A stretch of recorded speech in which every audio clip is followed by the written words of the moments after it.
Sudan में 360 भारतीय, Delhi airlift, अब तक 1100 रेस्क्यू। बोले सामने गोलियां बरस रही थी, बच्ची ने कहा हम मारे जा सकते थे।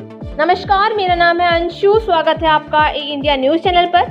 जी हां, आपको बता दें कि सूडान में सिविल वार के बीच ऑपरेशन कावेरी के तहत भारतीय को निकाला जा रहा है। इसके द्वारा दिन बुधवार देर रात 360 नागरिकों का पहला बैच जेद्दा से नई दिल्ली एयरपोर्ट पहुंचा। एयरपोर्ट पर लोगों ने भारत माता की जय, इंडियन आर्मी जिंदाबाद, नरेंद्र मोदी जिंदाबाद के नारे लगाए। रेस्क्यू की गई एक बच्ची ने कहा हम वहां किसी भी पल सुरक्षित नहीं थे, हम कभी भी मारे जा सकते थे।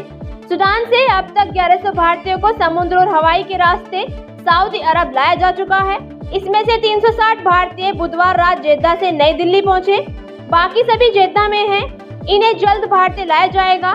सूडान में सिविल वार के पहले तक भारतीय की संख्या 4000 से ज्यादा थी।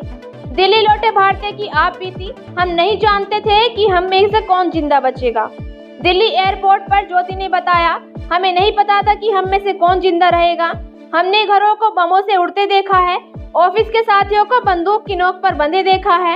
हम अपने साथ पैसे भी नहीं लाए क्योंकि वहाँ की सेना हमें लूट और मार सकती थी।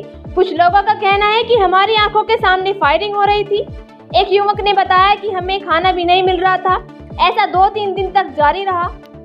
सूडान सैन्य बल के धड़े RSF का टेंट हमारी कंपनी के पास लगाया था।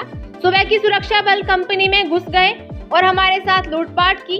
उन्होंने हमें 8 घंटे तक बंधक बनाकर रखा, हमारे सीने पर राइफल रखी और हमें लूट लिया, हमारे मोबाइल से छीन लिए।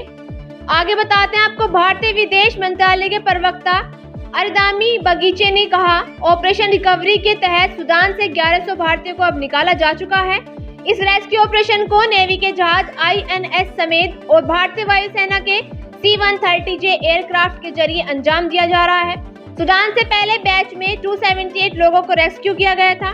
दूसरे और तीसरे दिन में 121 और 135 लोगों को निकाला गया।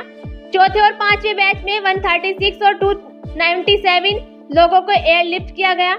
वहीं गुरुवार सुबह छठे बैच में 128 लोगों को सूडान से जेद्दा लाया गया है। सूडान में अब तक 459 लोग मर चुके हैं। सूडान में तख्ता पलट के लिए सेना और पैरामिलिट्री फोर्स RSF के बीच 15 अप्रैल को लड़ाई शुरू हुई थी। वर्ल्ड हेल्थ ऑर्गेनाइजेशन WHO के मुताबिक लड़ाई में अब तक 459 लोगों को सैनिकों की मौत हो चुकी है, 4072 लोग घायल हुए हैं। वहीं सूडान में 4000 से ज्यादा भारतीय रहते हैं।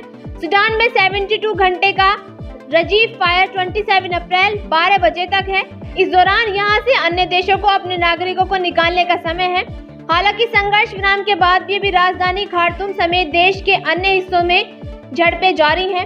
ऐसे ही ताज़ा न्यूज अपडेट पाने के लिए जुड़े रहिए हमारे इंडिया न्यूज चैनल के